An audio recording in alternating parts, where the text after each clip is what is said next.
Salat itu wa kaifa qa'ada jaza. Terus ngerti ngaten iki niati ben husnudzon mbek umat Rasulullah sallallahu alaihi wasallam. Nah sampean gak ngerti ilmu iku gampang suudzon. Lungguh kok ngono ning dinggon salat tasyahud akhir lungguhe yo ngene. Lah lungguh yang dilakukan Rasulullah itu bayangan ideal, standar ideal tasyahud akhir duduke ya kaya Rasulullah sing ditirakno para ulama sampai guru-guru kita. Tapi ku tetep standar afdholiyah, standar utama. Tapi sakjane wa kaifa qa'ada jaza. Sekarang ya seperti itu. Kamu biasa heroik, biasa ngasih kiai kamu, ngasih hadiah kamu, biasa ngasih ibu kamu uang. Ternyata ibu kamu setelah kamu kasih uang dikasihkan adik kamu atau kakak kamu yang nggak pernah kerja, terus kamu marah-marah, ini tidak adil. Saya yang memberi nggak dikasih, ini yang nggak kerja dikasih terus. Loh, kamu biasa jadi pahlawan kok turun kelas menjadi apa? Pasien. Kamu milih jadi pahlawan apa pasien? Pahlawan. Jadi sebetulnya faham-faham ekstremis ini dari kegoblokan. Dari kegoblokan berpikir nubuwah sehingga tidak punya rasa ibadah. Lah ini yang menjadi orang-orang ekstrim. Jadi korban pertama ekstremitas itu bukan sahabat tapi Rasulullah Shallallahu Alaihi Wasallam, yaitu Nabi dibilangin oleh mereka, "I'dil ya Muhammad, kamu kalau bagi harus adil." Pikiran mereka kalau adil sama rata sama. Jadi kalau pakai pikiran itu, saya minum di sini itu haram. Mau ndak ikut bikin kok minum. Enak tamu, toko-toko mangan, sing masak kangelan urung mangan. Itu jadi edan bareng. Itu sama seperti kasusnya Bahram Al-Majusi itu. Dia itu seorang raja kaya, punya anak cantik. Dipikir-pikir, anakku ayu dirabek nang liya rugi, sing gedhekno aku sing rumah aku dirabi wong liya. Maka dia berpikir mau dinikahi sendiri. Karena tadi melihat Mas Nadif ya orang Kenya tadi, apa Nigeria. Terus malah gak layak itu maksudnya orang. Ini Mas Nadif ini termasuk harus mendukung gerakan tidak ekstrim. Nyawanya masih itu karena barokahnya beliau agak-agak gitu. Tapi nggak sampai liberal ya, agak-agak pokoknya itu. Karena ketika ada gerakan ekstrim di Mesir, itu termasuk dia DPO. Ternyata setelah ada intelijen, beliau pas buka itu nggak makan dulu tapi rokok dulu. Wah ini mesti orang sekuler, nggak ekstrim. Akhirnya nyawanya sampai sekarang itu barokahnya rokok pas iftar itu pas. Nah, tanya ini masih hidup ya Mas? Ya pernah sepuh sama saya. Jadi pikiran-pikirannya Bahram itu seperti itu. Walhasil akhirnya Bahram itu menikahi anaknya sendiri. Masyhur itu dalam cerita. Jadi ceritanya itu ada seorang wali tidur di Masjid Haram sama Rasulullah, ditemuin gitu. Terus kata Rasulullah, salam saya untuk Bahram Al-Majusi. Ternyata dicari-cari nggak ada Bahram lain kecuali Bahram yang berdua, bahkan anaknya sendiri mau dinikahi. Ya cara berpikir karena seperti itu. Kalau kita berbuat banyak harus dapat banyak. Itu bahaya. Bahaya sekali karena kalau dalam teori beragama itu al-yadul ulya khairum minal yadis sufla. Kalau biasa ngasih ya ngasih saja, itu heroik. Itu bagus. Jangan biasa ngasih sekarang bermental apa? Pasif. Makanya saya itu kalau ngajar di pondok yang dulu pernah saya belajar di situ atau yang pernah sepuh itu, dikasih itu bingung. Karena saya ya masih waras itu. Jadi kalau dikasih itu bingung. Tapi banyak juga guru-guru yang dulu ngaji lama setelah ngajar di pondok alma maternya nuntut. Itu saya tidak tahu itu. Itu sudah ada agak-agak kayak itu tadi. Walhasil si Bahram tadi itu, ini cerita harus saya teruskan karena nggak boleh diputus. Dapat salam dari Rasulullah. Ternyata di balik nakalnya dia itu pas mau bulan pertama, malam pertama itu ada seorang janda sepuh ke situ. Ganggu dia tentu ya. Ketika dikejar pulang lagi sampai 3 kali. Dia tanya, kenapa Bu kamu begitu? Katanya, saya ini anak-anak saya kelaparan. Kalau saya pulang anak-anak saya nangis minta makan. Saya ingin minta Anda. Tapi setelah saya ingat Anda ini majusi, saya mukmin, saya mukminah, saya pulang. Ya sudah Bu, kamu di rumah saja. Nanti saya kirimi makan. Dikirimi sendiri, padahal dia seorang raja, orang kaya. Barokahnya itu dia dikasih tobat sama Allah. Dan paginya ketemu tamu yang mengirimkan salam dari Rasulullah SAW. Akhirnya Bahram ini menjadi Muslim. Tapi intinya berpikir seperti tadi itu salah, bahwa kalau saya berjasa banyak harus mendapat apa? Ini cara berpikir orang-orang Khawarij. Begitu juga era Sayyidina Umar, era Sayyidina Utsman, Ali, itu juga ngalami orang-orang yang ekstrim. Misalnya begini, saya contohkan korban-korban ekstrim yang real. Sayyidina Ali itu masyhur, dia punya musuh besar namanya Muawiyah. Karena permusuhan ini tidak bisa dihindari. Jadi kalau dalam fikih Islam, ini anak-anak saya ajari fikih, kalau orang mukmin membunuh orang mukmin itu hukumnya dosa besar apa kecil? Besar. Itu di bab kisos. Tapi orang fikih itu unik. Di fikih itu ada kitabus siyal namanya. Di takrib ada kitabus siyal. Dan di situ ada penjelasan mangkutila duna malih fahuwa syahid. Orang yang dibunuh karena membela hartanya atau keluarganya, itu dia mati syahid. Kalau dia posisi membunuh, maka malingnya atau penjahatnya muhaddarun damu, nggak punya hak nuntut kisos karena dia anggap nggak ada artinya darah. Nah sekarang begini, suatu saat ada garong ke rumah Anda, ingin membunuh Anda karena ingin mengambil harta Anda. Anda ingin ingat status mukminnya atau status garongnya. Terus kamu mau dibunuh diam aja, saya tidak mau membunuh orang apa? Mukmin atau membunuh orang muslim. Nah, kesulitan yang dialami Sayyidina Ali seperti itu. Orang-orang Khawarij cara berpikir enggak, Ali ku geblek. Wong mukmin kok pengen mateni wong mukmin. Muawiyah ya geblek pisan, wong mukmin kok pengen mateni orang mukmin. Padahal suasana sudah kacau. Ketika seorang penjahat mau membunuh yang punya rumah dan yang punya rumah ingin membunuh penjahat, itu namanya mukmin bentrok sama orang mukmin. Apa orang benar sahibul hak ingin mempertahankan haknya? Tidak sampai saya tanya. Itu sahibul hak, yaitu yang punya rumah ingin mempertahankan haknya. Meskipun dalam duel ini kadang terjadi pembunuhan. Nah di sini ini ya, ulama ahli sunnah menyebut masalah ijtihadiyah. Kelompoknya Sayyidina Ali mempertahankan nyawanya meskipun dengan cara membunuh pasukan Muawiyah. Pasukan Muawiyah juga mempertahankan nyawanya meskipun harus membunuh pasukan Ali. Zaman itu susahnya ijtihad seperti itu. Tapi orang Khawarij cara berpikir enggak, ini biang keladi masalah itu Ali sama Muawiyah. Akhirnya mereka malah rapat, ya sudah dua-duanya bunuh saja. Ya masyhur itu, akhirnya Sayyidina Ali dibunuh oleh orang Khawarij. Makanya ini penting ya, pentingnya ngaji seperti ini. Jadi kamu harus dilatih berpikir nubuwah. Ya dilatih berpikir apa? Nubuwah, disebut al-ulama warasatul anbiya. Meskipun dengan cara yang ekstrim, tapi pikirannya saja, jangan perilakunya. Saya punya contoh sekian kasus, sekian tragedi. Misalnya begini, saya itu dulu punya teman, dia soleh, bisa baca Fathul Mu'in. Dia itu janggal, bilang sama saya, Gus, tidak biasanya Rasulullah itu agak-agak nyindir orang fakir. Ini kok ada hadis kadal fakru ayakuna kufur, bahwa kefakiran itu mendekati apa? Kekufuran. Dia itu aneh sekali. Biasanya tidak biasanya Rasulullah kritik seperti itu. Walhasil ini singkat cerita, anak ini ngalami satu trauma. Dia itu miskin. Gara-gara miskin gitu jadi burunya orang non muslim. Dan sering disuruh nganter majikannya itu ke tempat-tempat lokalisasi. Dia mulai mikir, ini gara-gara fakir saya harus nganter orang ke lokalisasi. Mulai ingat dia, Sodaqah Rasulullah, ini gara-gara fakir saya jadi pengantar orang ke lokalisasi. Suatu saat majikannya itu benar-benar bangkrut, malah tidak disuruh nganter, pokoknya carikan yang cantik bawa sini. Pusing, waduh.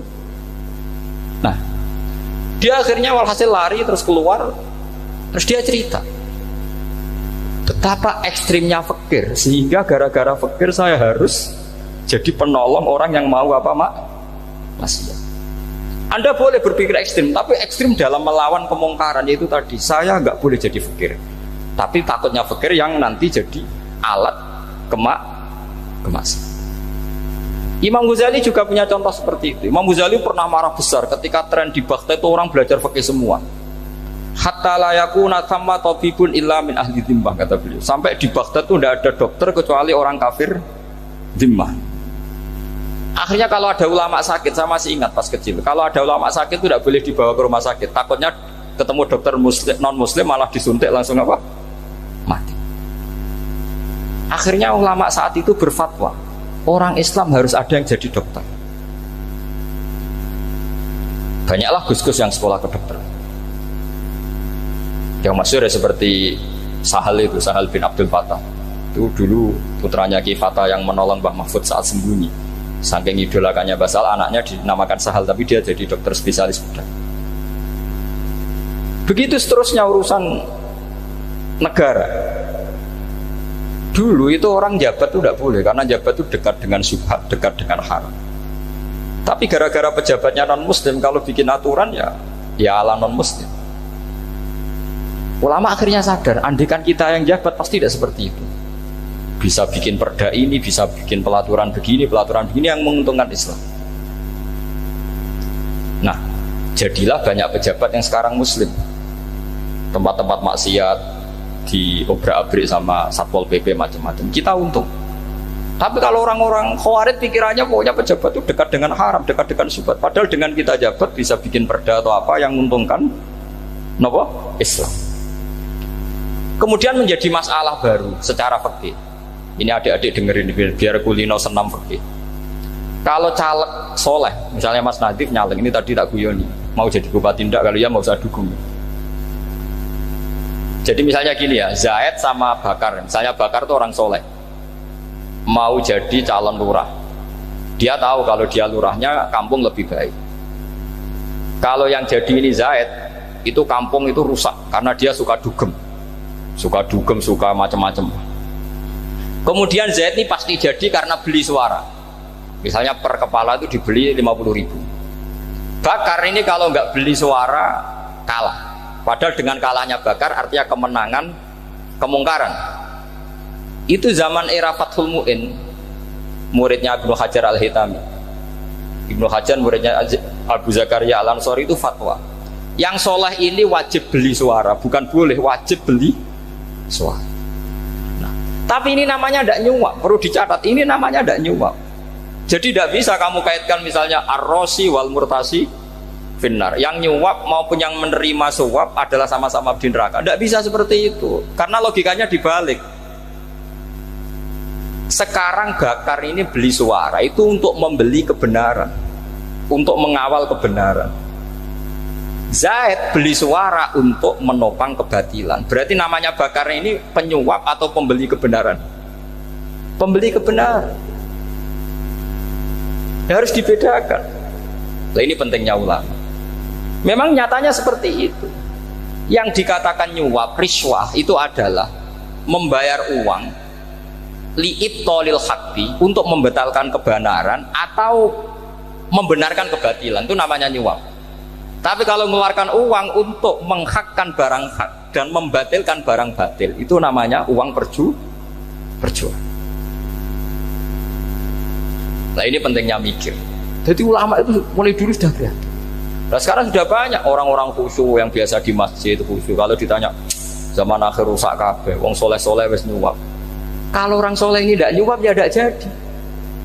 Kalau nggak jadi mereka nggak ada yang jadi DPR, nggak ada partai Islam, habis malah Indonesia. Saya itu punya kenalan banyak pakar-pakar di Jakarta, itu cerita saya, Pak Bahak. Indonesia itu solusinya gampang. Kita ini punya Bali, punya Batam. Itu kalau Bali dimakaukan, Batam dikayakan Hollywood. Amerika kaya itu bukan karena hebat, pornografi dijual, tinju di Nevada itu dijual, di Las Vegas dijual, apa saja dijual. Kok tidak kaya itu gimana? Sementara Indonesia mau aur-auran gitu, sungkan partai Islam. Sebenarnya Indonesia gampang, kalau ingin kaya Bali itu dikayakan Hollywood atau dikalahkan Makau jadi kota judi, Batam dijadikan kayak Las Vegas. Itu transaksinya pasti triliunan. Orang gamane wong muda dijual, judi dijual, orang tinju dijual. Tapi gara-gara ada partai Islam, nyari rumus solusi ekonomi itu yang tidak seperti itu. Akhirnya kangelan, ya, akhirnya rapati suke. Tapi barokah, tetap barokah partai apa? Yang menangnya caleg-calegnya rata-rata ya beli. Kalau tidak beli habis. Saya bukan menghalalkan nyuap, enggak. Kalau nyuap tetap haram ila yaumil qiyamah. Tapi kalau suratul masalah seperti ini kamu mengatakan suap, itu beda. Ini suratul masalah yang tidak ada kaitannya dengan suap. Asal lawannya batil ya. Kecuali lawannya sama-sama hak.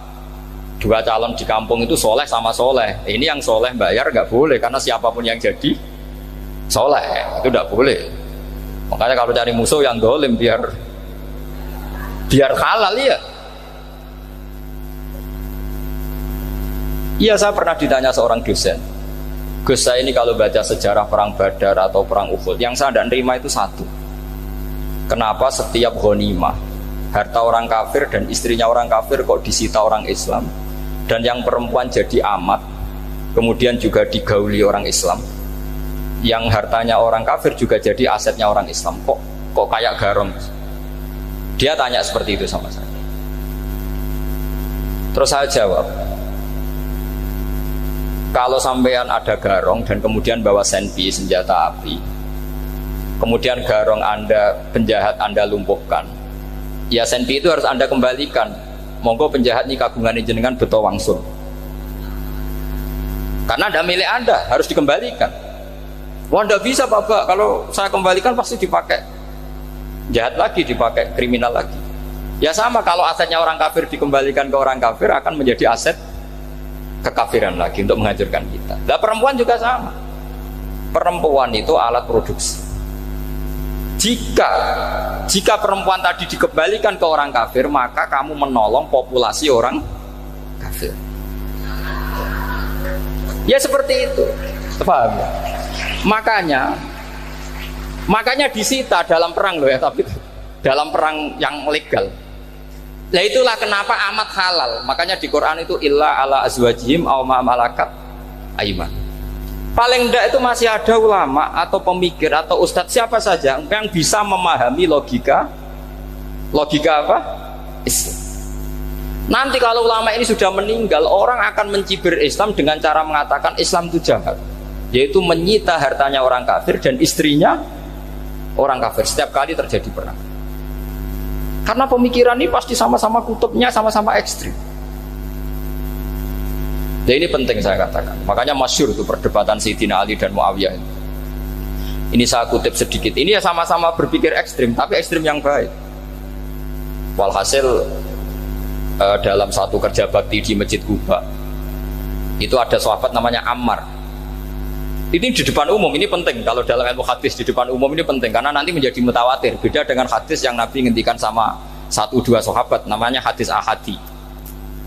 Di depan umum Nabi guyon gini sama Ammar, ya Ammar waihak taqtuluka alfiatul baghiyah. Ammar, kamu ini nasib kamu itu agak sial. Karena nanti yang membunuh kamu itu kelompok yang tidak benar. Alfiatul baghiyah itu kelompok yang tidak benar. Itu disaksikan sekian sahabat. Walhasil suatu saat Ammar ini ikut perang dan ikut pasukannya Ali dan terbunuh oleh pasukannya Muawiyah. Seneng Ali. Walhasil Ammar ditemuin sama Ali. Ya Muawiyah, al-ana dhuhara bi anna fi'ati haqqun wa fi'ataka baghiyah. Sekarang kelihatan siapa yang benar. Saya yang benar, kamu yang salah. Kenapa? Karena Ammar kelompokku dan terbunuh oleh kelompok kamu. Padahal kata Rasulullah yang membunuh Ammar adalah kelompok yang salah. Tapi Muawiyah pintar sekali, dia jawabnya gini, laula kama kutila Ammar. Ammar terbunuh karena bela-belain kamu. Kalau kamu tidak nyuruh dia perang juga gak terbunuh kan. Jadi kamu ikut andil terbunuhnya siapa? Ammar. Tapi apa kata Sayyidina Ali? Idzan qatala Rasulullah Hamzah. Kalau teori itu Anda pakai, Rasulullah pun membunuh Hamzah. Sekarang Hamzah perang karena suruhan siapa? Rasulullah. Yang membunuh Hamzah siapa? Wahsy. Kalau teori itu Anda pakai, berarti Rasulullah pun membunuh Hamzah. Terus fasa kata Muawiyah, Muawiyah diam. Jadi fikih pun tuh diputuskan lewat pikiran ekstrim. Tapi bukan ekstrim yang merugikan orang lain. Ya, kalau merugikan orang lain namanya sudah la darara wa la dirar, dia menyalahi aturan itu. Makanya saya pernah ngaji di sini dulu ketika tahun kemarin. Fikih-fikih Islam itu punya rumus, itu ya gara-gara pikiran ekstrim sebetulnya. Saya pernah nyontohkan adalah orang tuh kalau sholat jenazah itu mayitnya di depan. Itu ulama fikih tidak ada yang punya alasan. Mau hanya bilang gini, Hakada wajadna salafan wa khulafan. Mulai dulu kalau nyolati mayit ya jenazahnya di depan. Ya hanya gitu saja, tidak punya alasan. Makanya ulama lain mengatakan tidak apa-apa jenazah di belakang, yang sholat di depan. Kenapa? Fa innaha laysat bimanzilatil imam. Memangnya jenazah imam harus di depan? Itu ya tidak ada yang bisa bantah. Bagaimana mungkin harus di depan? Oh enggak, imam kok harus. Yang harus di depan itu imam. Jenazah itu imam apa enggak? Enggak. Terus alasan kedua, sholat ghaib. Kalau ada orang mati di Surabaya, Mas Nadib di sini, sholat ghaib boleh enggak? Boleh. Jenazahnya di depan apa belakang? Di belakang kan? Berarti harus enggak jenazah di depan? Ya dia mau ngakeh yang jelas kalau itu. Lah ini contoh-contoh kecil. Nah orang Khawarij itu orang yang paling enggak mau menerima otak-atik seperti itu. Akhirnya jadi goblok bareng tadi. Ya makanya Rasulullah pun jadi korbannya Khawarij. Muhammad, kamu harus adil. Karena pikiran mereka adil itu yang memberi banyak ya dapat banyak. Kalau pikiran nubuah tidak seperti itu. Kalau yang biasa memberi, biasa heroik, biasa baik ya biar tetap biasa memberi. Jangan dilatih jadi apa? Fasih. Ini mungkin adik-adik juga agak keberatan, tapi harus dilatih. Makanya saya itu jadi kiai itu ya mulai kecil, anaknya kiai, putu kiai, saya itu yang mulang itu senang. Saya tidak pernah terlintas dikasih santri atau dihormati ya enggak. Mungkin sampai mati agak terlintas. Ya pikiran saya sederhana. Biasa mulang pahlawan, malah sekarang pasien itu malah kayak cemen, kayak turun kelas gitu. Jadi saya terus ya enggak kepikiran sama sekali. Loh kalau saya minta sama Allah karena itu atasan saya. Makanya ada ulama yang ekstrim gini, ini kisah nyata. Ada ulama alim datang ke seorang raja. Rajanya ini soleh padahal. Ternyata pas raja itu berdoa, ya Allah saya kasih ini, kasih ini. Padahal ulama tadi itu mau mengajukan proposal, mau minta apa gitu. Terus dia pulang, ketika ditanya, Pak Kiai kenapa pulang? Ternyata raja itu minta zat yang sama yang saya mintai. Kalau raja saja masih minta, ngapain saya minta raja? Saya akan minta zat yang dimintai raja. Terus pulang dia. Wah itu ya pikiran ekstrim, tapi bagus ekstrimnya. Saya akan minta zat yang dimintai raja. Kalau sampean kan enggak, uteke saya les, sholat dinteni, tetap jalo. Oh kok orang mikir seperti itu. Memang salah didik, salah itu tadi. Nah, ini harus dilatih. Masyhur itu ketika Nabi pas Fathu Makkah itu, orang-orang Ansor komentari Nabi gini, ketika Nabi sangat happy di Mekah, sangat enjoy di Mekah, kata orang-orang Ansor, amar rojul fa'adroka durok fatun fi ahli wa ulfatun fi asyiroti. Namanya orang pasti happy kalau di kampung halaman. Jangan-jangan Rasulullah itu nanti hidup di Mekah lagi, karena Mekah sudah dikuasai orang Islam. Beliau pasti kangen sama keluarga, sama Mekah. Tapi ya sama, ketika Rasulullah mulai mengasih-ngasih itu, orang-orang Quraisy dikasih banyak, orang Ansor juga pikirannya seperti itu. Baru orang Ansor dilatih pikiran nubuwah, yaitu tadi mereka itu dapat kambing, dapat sapi terus pulang. Kamu mendapat saya, milih mana? Milih Rasulullah Shallallahu Alaihi Wasallam. Sekarang kamu saya balik. Kamu punya kiai, kamu bisa memberi hadiah, memberi beliau. Suatu saat kiai Anda ini kaya raya, terus sering ngasih orang-orang yang nggak pernah berjasa. Kamu nggak pernah dikasih. Itu kalau pakai pikiran Khawarij, kiai ini salah karena ngasih orang yang tidak berjasa. Tapi kalau kamu pakai pikiran nubuah, enggak. Alhamdulillah saya tetap istiqomah memberi kiai itu. Dan alhamdulillah enggak dibales. Semoga balasannya di akhirat. Ya sudah seperti itu. Kalau pakai pikiran gengsi tadi seperti itu. Masa biasa memberi sekarang posisi diberi, saya rak turun kelas. Jadi sebetulnya pikiran ekstrim itu boleh, tapi untuk yang seperti ini bukan ekstrim yang tadi. Makanya ini disebut al-hujjat. Al-hujjat itu satu logika yang bisa mematahkan asumsi awal. Ini saya harap santri-santri matolek, putra maupun putri berpikir seperti ini. Sehingga sama. Jadi misalnya sekarang dibalik, kalau ada orang NTT yang masih non muslim, itu orang kafir yang harus dibunuh atau orang kafir yang harus didakwai. Mesti pikirannya itu, kalau Nabi itu ya semua yang didakwai Nabi dulu orang kafir. Nah, ketika Nabi di Mekah itu pertama ketemu orang kafir itu dibunuh atau didakwai? Didakwai. Ya berarti pilihan sekarang ya didakwai bukan dibunuh. Nah soal perang tuh perang tuh beda dengan membunuh. Ada janjinya, ada macam-macamnya, terus nggak ada solusi itu baru ada apa? Perang. Jadi kalau sudah dibalik-balik gitu, makanya kata ulama-ulama, Khawarij itu pasti salah. Pasti salahnya adalah kalau orang tidak benar ya dibenarkan, bukan dibunuh. Kalau setiap orang kafir dibunuh, Nabi kapan jadi nabinya? Karena orang kafir habis. Jadi metode bil hikmati ada, mau'izatul hasanah ada, karena orang kafirnya sudah apa? Mati. Terus pertanyaan kedua, kalau Nabi harus ekstrim ngapain? Yang ngawal Jibril, halnya Israel lebih efektif.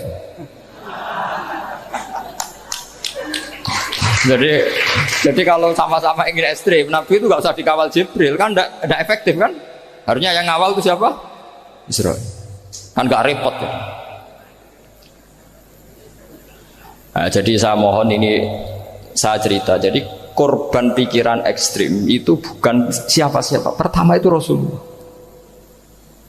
Akhirnya Rasulullah menjelaskan, ya beginilah cara berpikir nubuwah. Jadi saya kira demikian. Nanti mungkin kalau ada tanya-tanya, ada pertanyaan.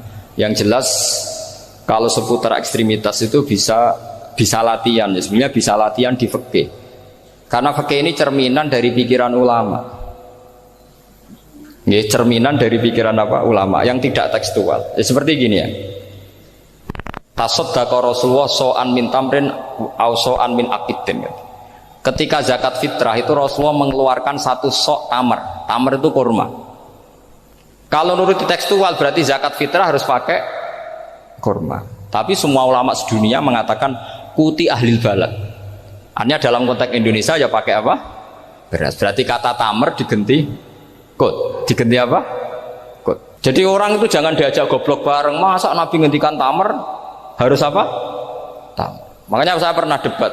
Pak Nabi itu cingkrang. Kenapa orang-orang itu rata-rata tidak cingkrang? Saya bilang, Nabi itu hidupnya di Mekah. Kenapa Anda hidup di Indonesia? Iya, Nabi itu hidupnya di Mekah.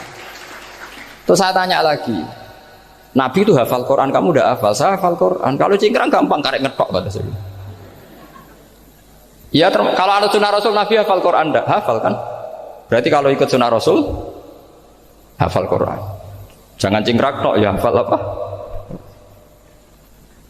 Ya sama poligami juga gitu yang tadi diceritakan Mas Nadif itu. Nabi itu poligami setelah Khadijah meninggal. Apa mereka mau nunggu istri pertama meninggal? Kalau ingin persis loh, kalau ingin persis nunggu istri pertama meninggal. Iya. Tidak mau juga kan?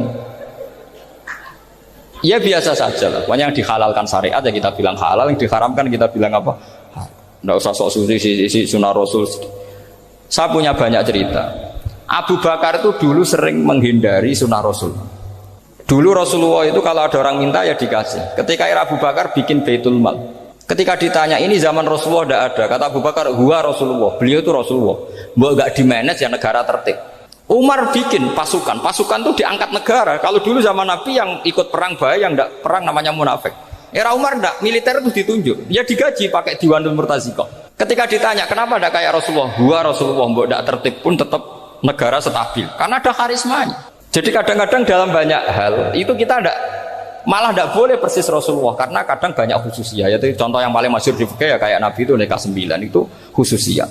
Dalam strategi juga sama. Dalam strategi memanage negara juga sama. Banyak sahabat yang punya ide yang zaman Nabi itu tidak ada. Ketika ditanya kenapa tidak persis Nabi, katanya huwa Rasulullah. Ya Rasulullah itu meskipun seperti itu, meskipun tidak tertib secara rasional, tetap dikawal wahyu. Makanya negara baik-baik saja. Kalau saya ini hanya Abu Bakar, kalau tidak ya repot. Umar ya sama bikin Diwanul Murtaziqah. Utsman juga sama, di-manage negara. Sayyidina Ali juga di-manage. Kalau Nabi enggak. Tapi enggak apa-apa karena ada karisma. Sampai tak cerita nih, masalah zakat yang masyhur. Orang paling bakhil sekalipun, paling kikir sekalipun itu zaman Rasulullah bayar zakat. Karena pikirannya setelah zakat dikasihkan, Rasulullah mendoakan. Khudh min amwalihim shadaqatan tutahhiruhum wa tuzakkihim biha wa sholli alaihim. Inna sholataka sakanul lahum. Era Abu Bakar enggak. Sorry ya Abu Bakrin, dulu kita zakat sama Rasulullah karena didoakan beliau. Kamu hanya Abu Bakar, saya tidak mau zakat. Ya sama lah seperti orang dipimpin ulama-ulama karismatik. Orang dipimpin Badola itu tidak usah metai, santri sudah nurut. Dipimpin Usman Nazif, gak bikin pelaturan, habis pondok. Kalau ndak ngancam nggak gini, ditakzir nggak gini, habis. Nah, zaman Badola dehem tok santri wedi. Mas Nadif dehem enggak. Nah, makanya Rasulullah itu tidak banyak bikin pelaturan. Rasulullah itu kalau mau perang itu hanya bilang sahabat, saya besok ditantang Abu Sufyan di sini. Saya mau perang. Oh, itu sahabat ikut semua. Orang melihat wajahnya, melihat karismanya sudah tertarik ingin menyelamatkan beliau. Kita tidak akan ridho Rasulullah keluar sendiri. Kalau Abu Bakar ya enggak. Pertama Abu Bakar pidato sudah sopan. Saya memimpin kamu. Ini qatwul litu walastu bi khairikum. Saya ini memimpin kamu, tapi bukan berarti saya yang terbaik. Jika saya benar maka dukunglah. Kalau salah ingatkan. Itu pertama orang-orang bilang apa? Fa wallahu uqiman nakabisef. Nanti kalau Anda salah tak ingatkan pakai pedang. Ya karena hanya Abu Bakar bukan Rasul. Jika diaturlah ini ada militer, ada pengawal, ada baitul mal. Era Umar lebih modern lagi, ada Diwanul Murtazikoh, ada macam-macam. Ya Rasulullah nggak ada. Nah sekarang orang sidik-sidik muni sunnah Rasul, padahal ada sunnah Rasul yang khasnya Rasulullah sebagai nubuwah. Ya, khasnya Rasulullah sebagai apa? Nubuwah. Coba Nabi itu istrinya 9, semuanya cerita tentang tahajudnya Nabi, witirnya Nabi. Apa kira-kira Mas Nadif kalau punya istri 4 ceritanya tentang tahajudnya Mas Nadif? Kan enggak. Nah, jadi saya mohon, sebetulnya pikiran-pikiran ekstrim itu karena tidak mau belajar. Enggak mau belajar. Kalau mau belajar itu kata Imam Ghazali itu dalam kitab Imla, Al-Imla fi Iskalatil Ikhya itu. Fal ma'ani awsa'u minal ibarat. Yang namanya ma'ani itu awsa'u apa? Minal ibarat. Jadi yang fal ma'ani awsa'u minal ibarat. Jadi yang namanya makna itu lebih luas minal apa? Ibarat. Nah, ini contoh yang paling nyata ya Sayyidina Ali. Ketika Sayyidina Ali perang sama Muawiyah, itu Sayyidina Ali bilang sebaiknya Muawiyah kirim delegasi mediator. Saya juga kirim mediator. Terus orang-orang Khawarij karena tadi tekstual. Mahadha ya Ali. Ini apa ya Ali? Lam yujad fi kitabillah. Aturan mediator itu tidak ada di Quran. Bahwa kalau kita perang harus ada mediator itu tidak ada. Terus Sayyidina Ali baca ayat wa in khiftum shiqaqa bainihima fab'atsu hakaman min ahli wa hakaman min ahliya. Jika lelaki dan perempuan suami istri terjadi shiqaq, terjadi konflik, maka suami kirim satu mediator, yang pihak perempuan juga kirim mediator. Terus Sayyidina Ali ngendikan wa amru Muhammad a'dhamu min amri rajulin wa imra'atin. Urusan umat Muhammad lebih serius ketimbang urusan hanya sekedar suami dan istri. Maka kita butuh hakam, butuh mediator. Baru 4.000 orang Khawarij tobat mengikuti pikirannya Sayyidina Ali yang tidak tekstual. Sama seperti zaman Rasulullah. Ketika Rasulullah mau perang Badar, saya ini mau perang Badar kata Rasulullah. Musuh saya itu 1.000 lebih. Kalian hanya 313. Apa kita teruskan? Itu sahabat langsung bilang gini, saya itu hafal teksnya. Idzan la naqulu laka kama qalat banu Israil fathab anta wa rabbuka faqatila inna hahuna qaidun walakin idhab anta faqatila inna ma'akum muqatilun. Ini kelihatan sekali bahwa para sahabat sudah ada tekstual. Orang-orang Bani Israel ketika melihat Musa katanya sakti dan orang dekat Allah, itu cara berpikir orang Bani Israel gini. Walhasil ada perintah supaya Musa itu merangi kaum Jabarin. Orang Jabarin ini gagah-gagah, pikirannya orang Bani Israel. Musa kami itu sakti dekat Allah, ya sudahlah sama Allah saja sana, tak tunggu di rumah kabarnya. Itu kan sama dengan santri semedit, roh kiai ini suga, kiai aku suga, terus tak pikirkan seperti itu. Ya sama seperti itu. Nabi ku kekasih Allah, mesti perang menang, serasa tak ewangi mesti menangis. Fadhab anta wa rabbuka faqatila inna hahuna qaidun. Ya sudah kamu berangkat saja sama Tuhan, tak tunggu di rumah. Tapi apa kata para sahabat Ansor ketika Nabi minta supaya mereka dukung di perang Badar? Langsung bilang, idzan la naqulu laka kama qalat banu Israil. Kita tidak akan bermental kayak Bani Israil. Ini tekstual apa enggak? Mereka punya mafhum, punya pikiran. Cara Mas Nadif punya kreatif. Bahwa ini mental yang bejat, kita tidak akan meniru seperti itu. Itu sahabat. Jadi dulu sahabat itu makna di Quran juga ada tekstual. Jadi bisa memahami. Nah sekarang orang memaksa semuanya harus tekstual. Ya meskipun tadi jangan terlalu liar terus menjadi liberal. Tapi saya tidak tahu kalau contohnya Mas Nadif tadi pakai kondom, sistem kondom tidak tahu. Itu pikirannya Jil apa Mas Nadif tidak tahu saya. Itu tidak tahu. Kok sampai sembeling itu saya tidak tahu. Kok lagi dua kalau tidak bisa nyontohkan yang di luar itu, saya itu ya tidak tahu. Mulai dulu ilmunya seperti itu terus gitu. Ya tidak tahu lagi. Jadi mulai dulu zaman Nabi pun itu sudah ada pikiran-pikiran seperti itu. Jadi tekstual atau harfiah itu ya enggak. Nyatanya sahabat langsung bilang idzan lanaku laka kama qalat banu apa? Isra. Ad-dinu yusrun wala yusyadha hadatina ahadun illa ghalabahu. Yasiru wala tu'assiru basyiru wala tunaffiru. Makanya kowe ora usah sok suci, hidup itu enggak ada pilihan. Misalnya kalau saya ditanya, bina wong fasik itu penting enggak? Penting. Tapi kancanan wong fasik ku haram, mari katut. Kowe kancanan wong fasik ku haram, mari katut fasik.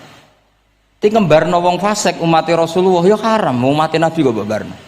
Kancanan yo haram, ngembarno haram. Lah terus piye, Gus? Ya ora piye-piye. Ayo saiki misale kowe ngembarno wong ayu tiba ning dalan, haram ta ora? Haram. Terus mbok gendong, haram to. Hidup itu tidak banyak pilihan. Jadi dilema dari guru-guru dilema. Makanya apa ya seperti itu istafti qalbak takokno atimu. Motive nulung iku nulung apa sahabat? Ya sudah seperti enggak ada pilihan. Motivem kancanan wong fasik iku mergo enak kancanan wong fasik. Delok dangdut pantes apa ya pantes. Apa motifmu didik? Ayo rata-rata ke kancanan fasik motifmu didik apa enak kancanan fasik? Enak. Haram berarti ku. Ya seperti itu. Memang banyak sesuatu yang apa? Makanya banyak ulama ngendikan banyak perilaku duniawi yang menjadi amal ukhrawi karena niat. Juga sebaliknya banyak perilaku ukhrawi yang akhirnya menjadi duniawi juga karena niat. Makanya niat itu diatur sedemikian rupa. Nah, ini juga sama. Duduk tasahud akhir. Ayo, duduknya dulu, duduk tasahud, baca sholawat. Itu satu paket. Makanya al-atase wal asir wal hadi asar at-tasahud wa qu'uduhu wa sholat ala nabi sallallahu alaihi wasallam. Fatasahudu mongko tasahud wa qu'uduhu lan lungguh tasahud. In aqobahuma lamun ana sing maca akibah tapi sami ya. Lamun mungkasi utawa nyusuli huma ing tasahud lan qu'ud apa salamun salam iku ruknani berarti rukun karone. Jadi tasahud yang diakhiri salam itu berstatus rukun. Berarti tasahud awal berstatus sunnat karena tidak diakhiri salam. Jadi nak wonten tiyang traweh kok 4 rakaat langsung salam itu enggak bisa dikatakan batal karena statusnya tasawuf awal nopo sunnat. Ya. Tapi kalau tarawih itu sudah monggo kalau tarawih itu sudah menjadi alamiah, jadi biasanya ulama berdebatnya begini, ini dengerin ya. Kata tarawih itu alamiah apa implementasi dari qiyamul lail? Ayo jawab. Tarawih itu alamiah apa implementasi dari qiyamul Ramadan? Kalau kamu katakan qiyamul Ramadan, maka ada orang tarawih langsung 4 rakaat tanpa tasyahud awal, harus kamu katakan sah karena tasyahud awal berstatus sunnah. Tadi kan dikatakan tasyahud yang wajib itu yang diakhiri salam, berarti tasyahud awal sunnah. Di mana-mana kalau sunat boleh ditinggalkan. Yeah. Tapi ada ulama yang agak ekstrim mengatakan begini cara berpikir, tarawih itu alamiah. Alamiah artinya yang dikatakan tarawih, yang dikatakan tarawih adalah sholat 2 rakaat dengan 1 salam. Paham ya? Artinya kalau 4 rakaat dengan 1 salam itu namanya tidak tarawih. Paham ya? Makanya seperti itu tuh ya gak usah diperdebatkan. Seperti gini, sampean kalau sholat witir aku yakin akeh sing batal, cuma pangeran maklumi. Oh, aku yakin akeh sing batal tapi pangeran maklumi. Jadi disahno, kenapa sah? Dimaklumi Allah Subhanahu wa taala tadi. Kamu kalau witir kan 2 rakaat dulu. 2 rakaat setelah itu. Sekarang pertanyaan saya, ketika 2 rakaat kowe niat tembi. Wong niate witir kok genep. Ya kan? Apa?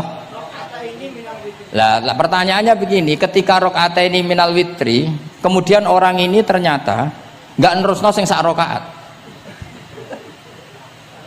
itu sah sebagai witir apa sholat biasa? Loh, ada nih kok. Murid temu beling-beling ya. Modelnya itu mau rasa ya. Tapi ya apa kagak zaman akhir ya sapa. Ndak, ketika 2 rakaat itu jenenge salat witir apa ndak gitu saja pertanyaan. Orang oleh ngeper, jawabnya ngono tok. Ketika 2 rakaat itu witir apa enggak? Tidak. Lah iya bener. Lah iya ikut paket witir. Berarti niatnya sampean gini, ya Allah saya sholat 2 rakaat, ini paket witir loh Gusti. Makanya shollu sunnatan rakaata ini minal witri. Jadi seperti itu kan bingung kita. Nah sekarang begini, ndak ini latihan fikih karena saya pengajar fikih. Kalau ada orang sholat, ya saya ulang lagi ya, ada orang misalnya begini, ada orang sholat terus sarungnya itu pas sampai dengkul, sampai lutut. Kalau dia rukuk pasti jengking pupune ketok. Iku batale ngenteni wis rukuk apa mulai pertama batal? Enggak, jawab saja. Apa? Ketika rukuk apa mulai berdiri sudah batal? Ketika rukuk. Awas eling-eling ya. Ndak ini undian berhadiah. Itu di Asbawan Nadhair itu ada pertanyaan gini. Lalu yang dikatakan sholat itu apa? Yang dikatakan sholat adalah satu akwalun wa af'alun muftatahatun bitakbir muhtatamatun. Nah, lalu ketika dia rukuk itu batal. Batal yang batal apanya itu Pak? Wong dia belum berbentuk sholat. Berbentuk sholat itu kan kalau sudah absolut sampai salam. Yang batal itu apanya? Wong sholatnya erong kasil lah. Bingung tuh sahabat mesti. Jadi makanya pertanyaannya itu apa ya? Fikih itu kadang ya sudah seperti itu, memang angel. Makanya kalau kamu melihat perempuan itu di takrib itu melihat perempuan yang ajnabiyah itu haram kecuali untuk sekian hal, termasuk muamalah. Terus ngopi dianggap muamalah, repot. Sekarang pertanyaannya, kamu ngopi demi melihat apa melihat untuk ngopi? Nggak jawab. Lah anak niatnya ngopi, mestinya kan brewok lah ya di ngopi ini kan gitu. Cek bakule brewok, cek bakule komisen. Kopi enak. Nah kira-kira agak haram itu mesti begini. Saya sama Habib Ali jalan ke Jakarta terus ngantuk ngopi. Kebetulan bakule ayu insya Allah halal karena orang niat. Nak sampean kan gak apal. Wah sing pojok kono wae. Wah itu mesti haram itu tak jamin itu. Goblok ngopi kok ning kene ning kono wae. Kalau saya sama Habib Ali enggak. Jadi ya mlaku-mlaku ngantuk ngopi. Kebetulan bakule ayu. Ya terus mungkin wong soleh ya cepet ya ini bahaya ini. Nak pas umat soleh ya gitu. Kalau enggak pas wah cocok ya. Lah mulai ngomong cocok itu masalah kan. Makanya pertanyaannya itu yang halal itu nazar li taklim apa taklim li nazar? Apa? Nah, mbok kowe semuni. Jadi itu masalah-masalah fikih memang. Makanya kalau berteman orang fasik itu hati-hati ya. Kalau itu kamu lihat umatur Rasulullah sallallahu alaihi wasallam yang perlu kamu selamatkan, yang perlu kamu bina, jenenge tarbiyatul fasik, membina orang fasik. Tapi kalau kamu memang bermental fasik, ini namanya mualah, berkawan sama orang fasik. Itu hukumnya langsung rubah. Kalau mualah ya haram, kalau tarbiyah sunnat atau bahkan wajib. Lah takok bedane piye Gus? Ya takokno awakmu. Ya sudah seperti itu, enggak ada jawabannya sudah. Wis engko nang akhirat fayunabbi hukum bima kuntum tak malun. Wis engko apa piyambak sing apa menghisab. Mun kula terusno ya. Wa illa fasunnatani. Wa illam yaqib huma salamun fasunnatani. Terus ini aturan pokok fikih sebenarnya wa kaifa qa'ada jaza. Sebetulnya aturan duduk itu enggak ada. Kamu duduk gaya apa saja itu sah. Wa kaifa qa'ada lan hale kaya apa lungguh sapa wong jaza mengko wenang apa ikilah kuut. Dados tenggene lungguh teng napa? Tasyahud akhir misalnya kowe sila ya sah, gaya lungguh apa sah. Meskipun ya rada kurang ajar mau salat arang-arang wae kok.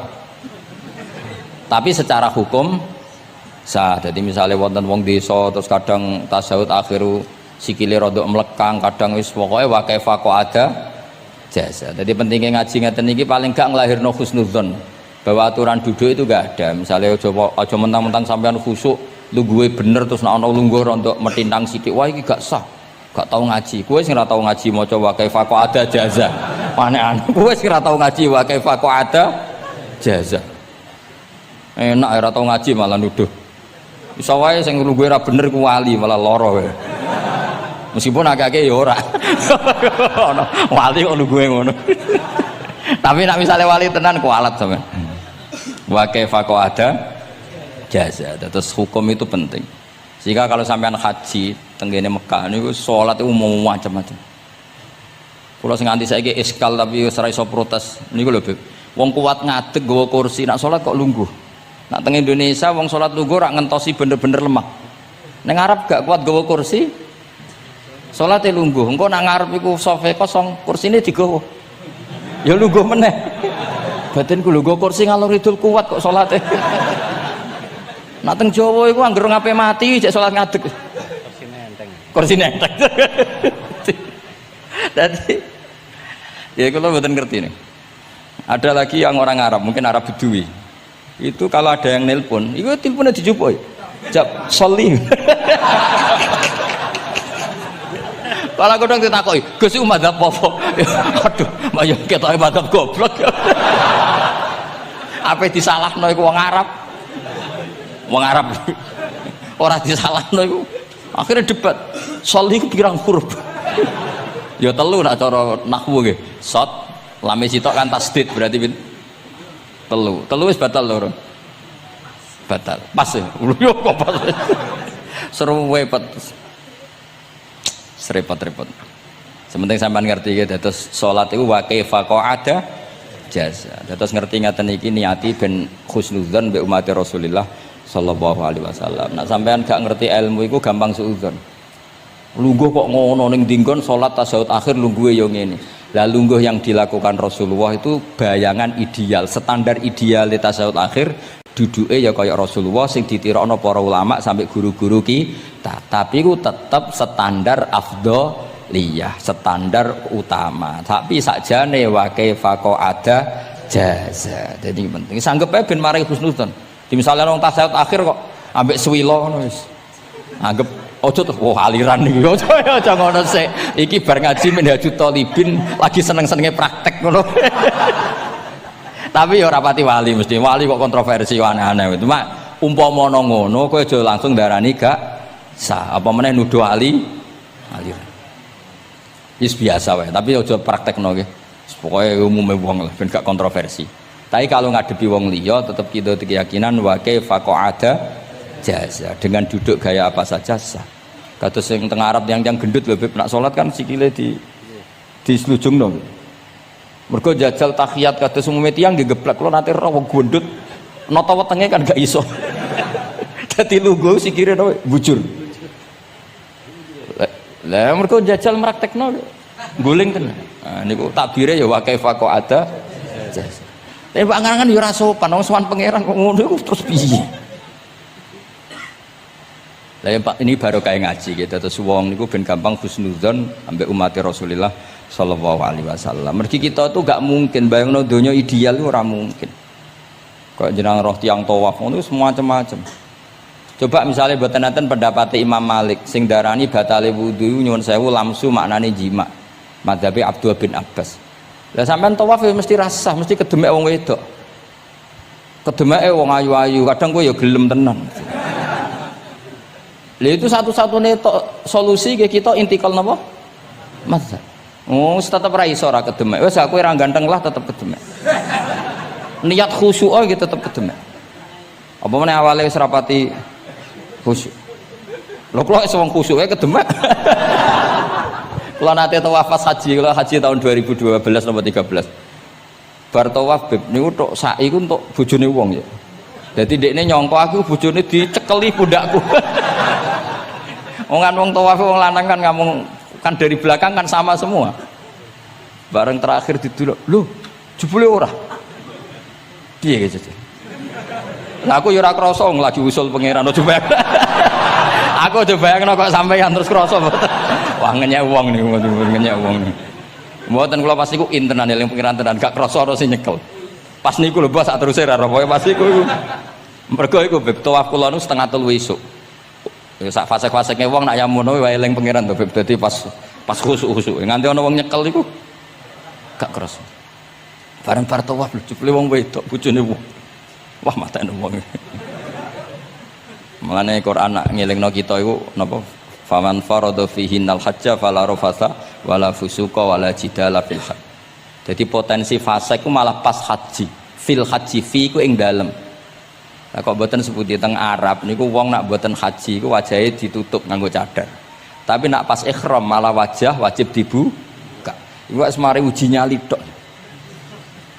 Kula nate di kanca khusuk tenan nggih, khusuk alim. Niku nate di kesempatan ngambung Hajar Aswad. Pas sampe ngambung, pas entuk detik ngambung, pas ana wong Turki wayu pas ngambung. Niku cerita teng kula, cara tak terusno Gus. Iku ora kena Hajar Aswad. Kena pipine cah wedok. Lho pangeran niku kok iso detiknya sama tuh. Pas sampe ngambung, pas posisi Turki yo wayu Gus. Lha iku wong alim eling ayune, ora eling Hajar Aswad. Rezeki. Mulane Hajar Aswad itu ngenes, mulane jare Hajar Aswad aku dhisik putih. Gara-gara dosane Bani Adam dadi ireng. Mane kata yang haji nangis kan termasuk niku nyesal deh. Jebule wong sing rayu bojone tok wong nundune wayu kabeh. Sing bagian niku maksudnya. Dadi jan repot. Pangeran niku nguji ngoten faman farada fihinnal hajja fala rafatha wala fusuqa wala jidala fil hajj. Bener nak salat. Sak fasek-faseke wong pas salat iku mesti warung lanang-lanang. Salate ning masjid ngarepe wong lanang, pinggire wong lanang. Haji mboten. Masjid Haram, masjid paling suci sak donya, tapi itu uji nyali tenan. Kalau di kanca haji beb tiyang Magelang khusuke sak poli. Selawase ra tau salat jejer cah wedok. Niku salat jejer cah wedok sing disuci cah wedok. Nangis betul. Lah kula rapati khusuk ya ora nangis biasa wae. Nangis. Lho sampean nek musim haji beb kan kredit. Dadi kanan kirine wedok ning ngarepe wedok. Dekne sujud gelem ra gelem kudu ning bokonge cah wedok. Sing ning cerita-cerita kitab lho, nak haji hujud ku ning bokong. Lha iku tebakan bokonge wong wedok. Nangis. Gus kula niku tiyang Magelang, sak urip-urip kula ora tau jejer wong wedok. Wong khusuk. Kayake bakat dadi wali, kok wong khusuk. Nangis bar haji. Gus kula napa hajine mboten ditampi kok nate ngalami sujud. Aku piye ben ngandani wong khusuk bingung kok ngandani wong khusuk. Ngongkon istighfar ngundekne ra salah wong kepeksa. Ngongkon nikmati wong khusuk kok tak kon nikmati. Lho cara sing takok sampean. Aku meni gayamu. Jawabnya gampang, cara sing takok sampean jawabnya gampang. Nggih piye?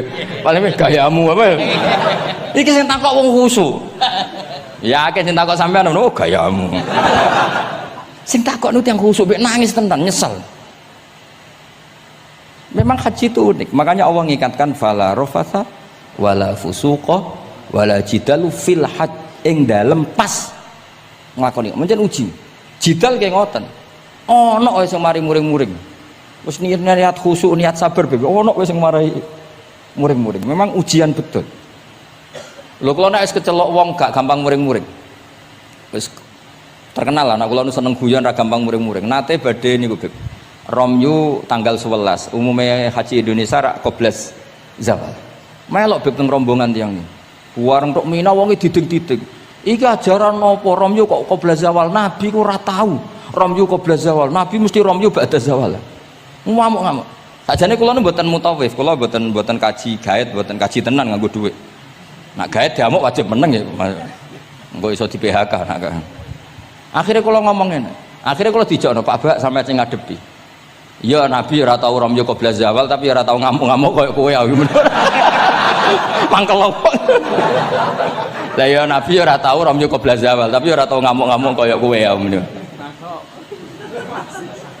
Repot. Akhirnya aku wah, jare kaji oleh jidal akhirnya. Iya padha jidal. Ra iso Kang. Pamane ngajak bojo wis geger tok. Kula de kanca ngajak bojo ya sing kancane sitok ngajak bojo wong Jogja. Nah bojo sitoke niku isuk-isuk gekno teh sing lanang. Isuk-isuk gekno teh kopi. Sing di bojo ora gawekno teh. Wong wedok kok piye ngono maksude. Jawabe sing wedok, "Lah piye ijolan?"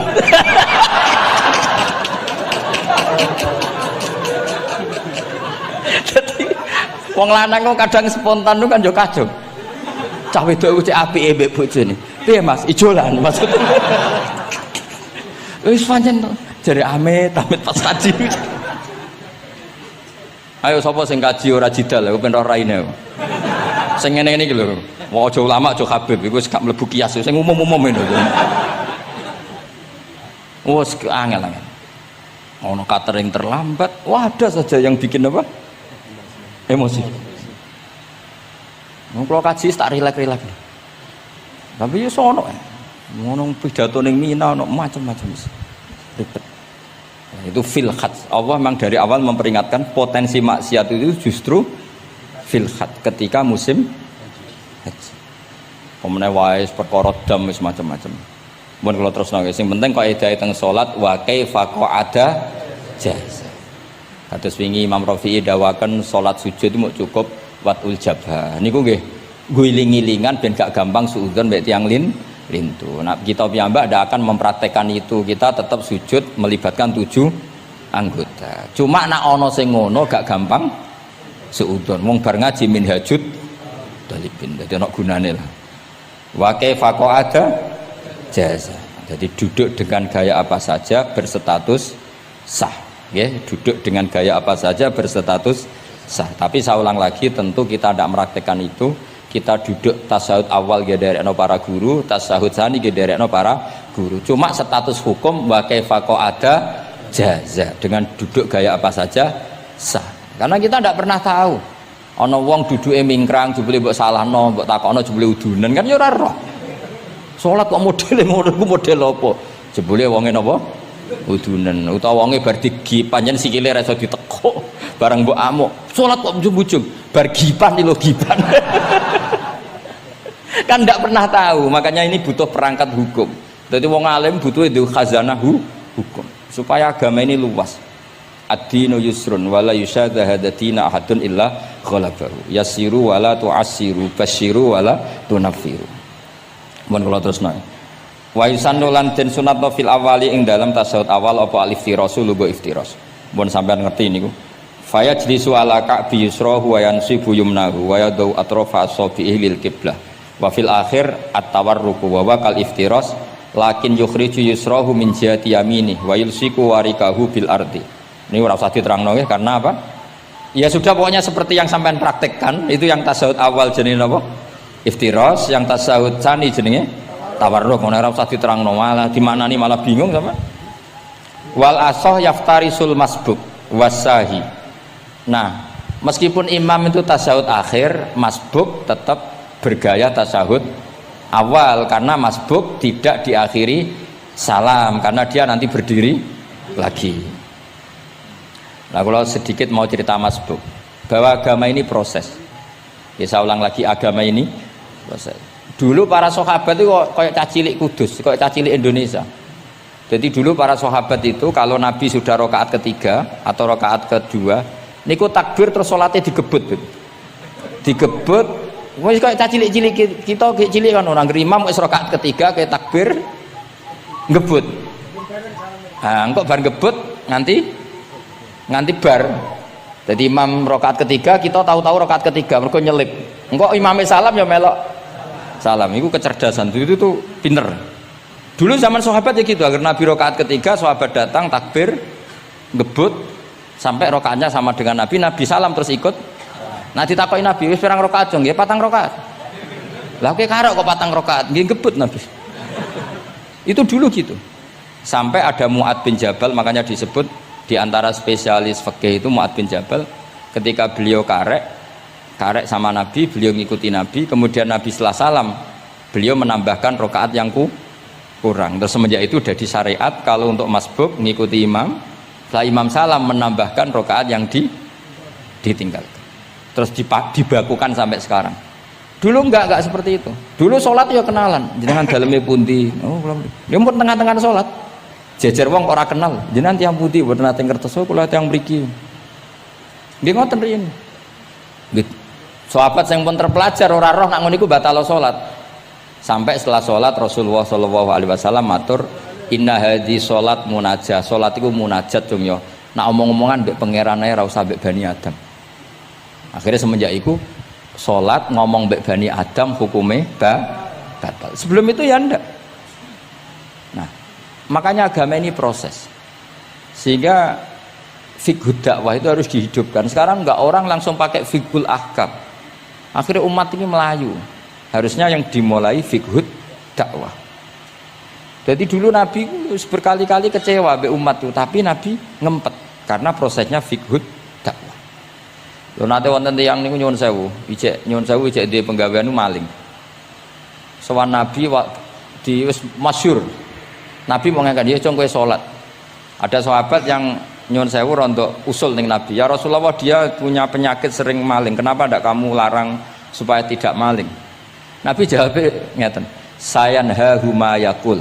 Nah dekne kok salate wis bener ditampa pangeran kok mari-mari di. Itu termasuk yang diperkuat oleh ceritanya Habib Zain bin Smith dalam kitab Al-Manhajus Sawi. Ada orang preman agak suka malak orang gitu. Tapi nak sholat tenan. Tapi ya malak. Jadi contohnya ya kayak ora usah takok. Ya fase ku macam-macam preman ono ngegeng delok wong wedok ono delok dangdutan terus ono macam-macam. Tapi nak sholat khusyuk. Ada seorang wali yang mangkele iku gunane apa kowe sholat wong ijek fasik. Jawab orang tadi, saya masih hafal kalimatnya yang diceritakan Habib Zain. Ada'u lisulhi maudian. Saya tetap ingin ada alasan saya berdamai dengan Allah. Jadi aku nak pas maksiat itu kan hubungan saya dengan Allah kurang baik. Maka saya tetap akan menjaga 1-2 perilaku saya yang saya menjaga perdamaian dengan Allah. Istilahnya dalam bahasa Arab ada'u lisulhi maudian. Saya tetap punya sisi musolahah berdamai dengan Allah. Sehingga suatu saat mungkin Allah pas ridho, sholatnya dia makbulah, kemudian dia jadi wali. Makanya kita ini nggak pernah tahu Allah ridho pas kita apa, juga nggak pernah tahu Allah benci pas kita apa. Sehingga ra iso sampean muni apa gunane kaji nek ijek kelakuane ngono, apa gunane ngaji Minhajut Thalibin ora usah ngono. Saya pas sampean ngaji, pas ra paham, terus ridho mek kodok qadar.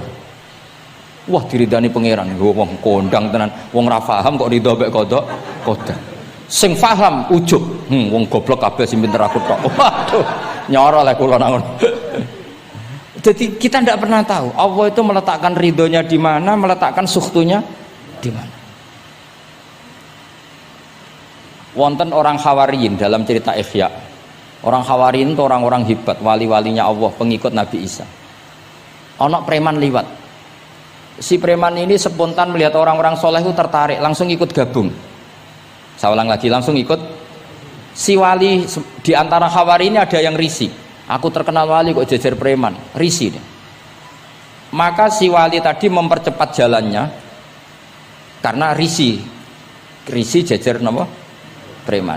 Sing preman dari awal memperlambat jalannya karena dia bilang misli saya seperti saya nggak layak berjejer dengan orang soleh.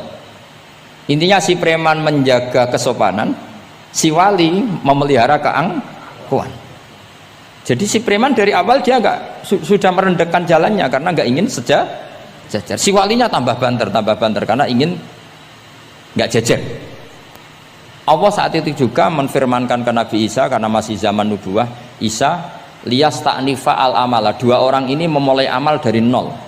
Wali ini tak hapus semua amalnya, preman ini tak hapus semua dosanya. Semuanya 0-0.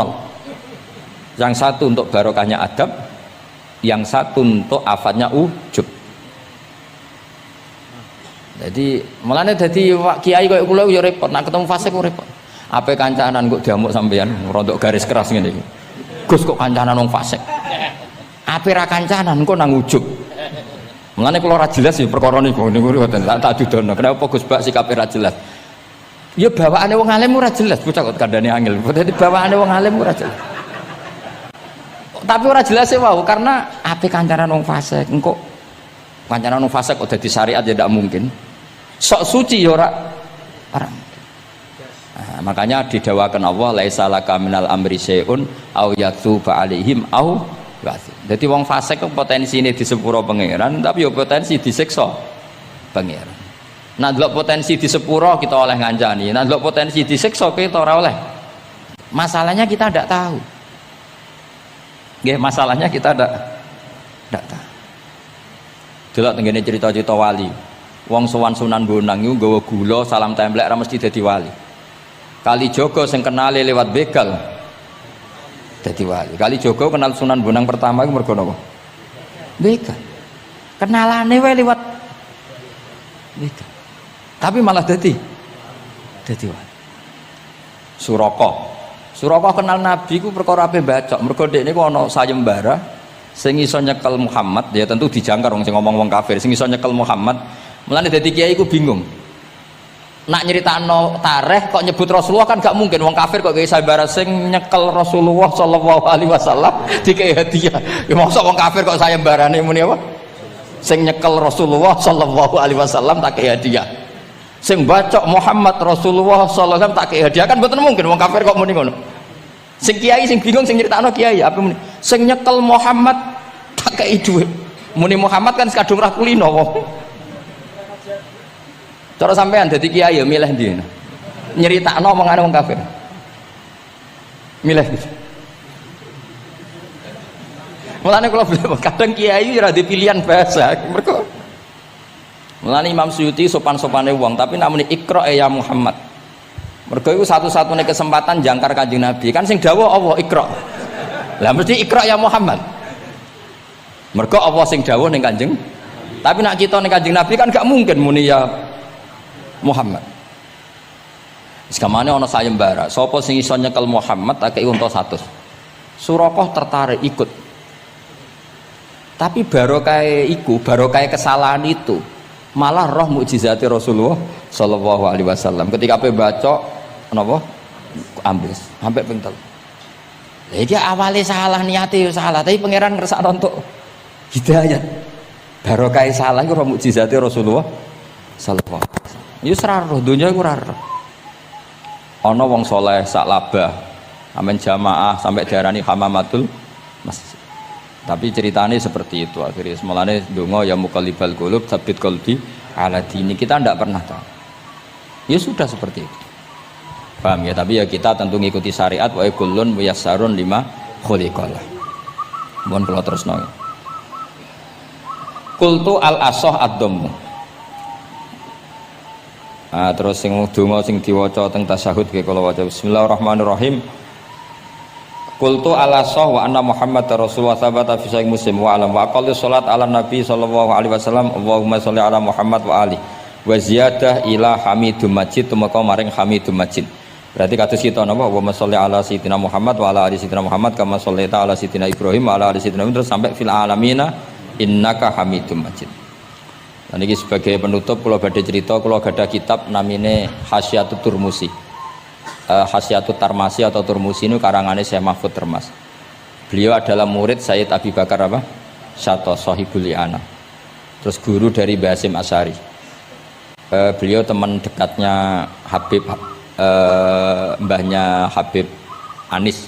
Berarti Anis bin Alwi bin Ali. Jadi temannya Sohibu Simtiduror. Itu beliau cerita tahiyat itu adalah perwujudan dari dialognya Allah kalian Kanjeng Nabi. Terus ketika Kanjeng Nabi dugi Sidratil Muntaha, ya, ketika dugi napa? Sidratil Muntaha Nabi maos napa? At-tahiyatul mubarakatus sholawatut thayyibatu lillah. Mun Nabi mandek terus dijawab kalian Allah, Assalamu alayka ayyuhan nabiyyu wa rahmatullahi wa barakatuh. Allah mandek. Terus Kanjeng Nabi niku mboten kepengin saking senenge teng umate bahwa kebahagiaan itu hanya untuk beliau. Saking sayangnya teng umate. Terus ditambahi assalamu alaina wa ala ibadillahi sholihin. Jadi niku barokah syafaat Rasulullah sallallahu alaihi wasallam. Jadi sakjane saking Allah namung assalamu alaika ayuhan nabi, hanya untuk Kanjeng Nabi. Tapi Kanjeng Nabi carane nego. Ampun nek Gusti niki umat kula wong kudus kathah ngono dadi kira-kira ngono. Dadi ya pangeran ya dinego ampun nek Gusti niki ditambahi assalamu alaina wa ala ibadillahi sholih. Niku sami kalian wala saufa yu'tika rabbuka fatarda. Muhammad kamu akan saya kasih nikmat kemudian kamu puas. Jawabannya Kanjeng Nabi napa? Fa wallah la arda wa wahidun min ummati finnar. Kula badhe jenengan puas no Gusti, saya tidak akan puas selagi satu umatku min ahlil ijabah min ahli tauhid masih di neraka. Ane kados kula yo bingung, mbek wong fasik yo bingung, ape gedeng umat Nabi, ora gedeng umat sing kumat. Ora tau waras. Yo bingung tenan ngadepi wong fasik ku gedeng piye-piye iku umat Kanjeng Nabi. Ora gedeng sing ngerusak tatanan yo wong iku. Sampeyan milih gedeng apa milih seneng? Nah sampeyan jelas kan akeh sing akrab. Sing bingung kok wong saleh ku bingung. Lho nek wong saleh kan penak kan cara wong fasik santai wae pancen bagian dari itu. Bingung soalnya. Ulama ra bingung ya rapati ulama. Mergo jajal sampean misalnya ngadepi wong fasik bingung. Ora mbok bina, engko ya disalahno pangeran. Mbok bina kadang yo kakuwati wong uteke wis ora. Wis pokoke angel urip iku angel. Lho nak Kanjeng Nabi karwan pinter ana diwarai pangeran. Sampean sing mari sapa? Curang yo. Tapi yang penting dari itu kita tahu bahwa hubungan wong fasik mbek wong soleh atau wong soleh mbek wong fasik sing jelas dalam adatu Rasulillah itu tidak hubungan kebencian. Itu yang sampean harus catat, tidak hubungan kebencian. Wong Nabi sering donga Allahumma hdi qaumi fa innahum la ya'lamun. Bahkan Nabi nate ngendikan syafaati li ahlil kabair min ummati. Sakniki mboten soleh sithik ambek wong fasik ku gedhe ra karo. Kok ambek wong fasik, ambek sing wong tahlil lho gedhe. Mergo beda madhab ambek wong sing beda pendapat iki jeding ini ku mboten enten sanate, hubungannya tidak boleh seperti itu. Hubungan bainana wa bainal mukminin adalah at-tawaddud, saling mencintai. Itu soal mangkel ya bawaan manusa lah. Jenenge bar dipisah iku ya mangkel. Duit dikemplang ya mangkel. Itu wajar lah mangkel sekadarnya. Tapi kita tetap menaruh empati bahwa sosial seperti ini tidak terus menerus. Bisa saja suatu saat dia soleh sekali, dia menyaur semua uang yang dia bawa, bahkan melipatkan, tapi bukan karena riba, melipatkan kesalahannya menjadi kelipatan kebaikan. Lo kata lo, tiang niku fasik, ketika soleh itu kesolehannya terus over, mergo ngodoi fasik. Sampai kiai itu ya bingung tuh, nak didolani wong mualaf ya. Mergo dekne Islam anyaran ya, terus salat ku qobliyah ba'diyah, tahajud duha. Sampai kiai niku isen mergo wis suwi ra duha ra tahajud. Kiai ana wong fasik tobat ra isen beb rata-rata beb. Isen mboten. Isen biasanya ibadahnya lebih. Ya dadi kiai kan saking suwine ibadah. Kaya kula kan mulai cilik Gus, wis biasa salat iki. Ketemu wong lagi tobat. Qobliyah, ba'diyah, duha. Nak Jumatan mangkat jam 11. Gus bingung kan kene main masbuk kan. Aduh mulane santri agar ono ibadah tenanan oh anyaran niku perkarane mangkel kalah napa saingan repot wis pancen yo repot urip-urip angel ngadepi donya nu angel wow. Tapi Rasulullah itu kayak apa hubungannya ngendikan Allahumma hdi qaumi fa innahum la ya'lamun. Ketika sama orang fasik malah Nabi ngendikan apa syafaati li ahlil kabair min ummat. Syafaatku iku iso nulungi wong umatku senajan to dosa gedhe. Ya tentu ora kok terus dadi syariat. Nah, ngono dosa gedhe oleh ya pun ngoten. Ki dosa gedhe sul khotimah taqabbalallahu minna minkum aneh-aneh. Cuma niki kula cerita kebencian sama orang-orang sana, orang-orang seperti itu tidak sunnatur Rasulillah sallallahu alaihi wasallam. Sunate Nabi niku nek ana wong fasik iku didongakno dibina. Mergo piye-piye iku umate Kanjeng. Masyhur kan ada sahabat itu namanya Abdullah. Ya Abdullah iku nganti wong lali jenenge nak Abdullah niki teng Bukhari. Wong nyeluk iku khimar saking nakale. Niku senengane mabuk. Lucune ndekne mabuk nang terminal gak gelem. Ning alun-alun gak gelem. Nak mabuk senengane masjid Kanjeng Nabi. Jadi kadang wong saleh ya lucu ya. Ora para kiai iku gak enak, tapi kok sing dibodoni ya kiai. Mulai dhisik wis ana niku. Dadi ora para kiai iku ora kepenak padahal fase. Engko tapi sing dibodoni ya kiai. Singkat cerita anak bar mabuk nu Nabi ya dijilid. Dijilid itu diberi sanksi lah.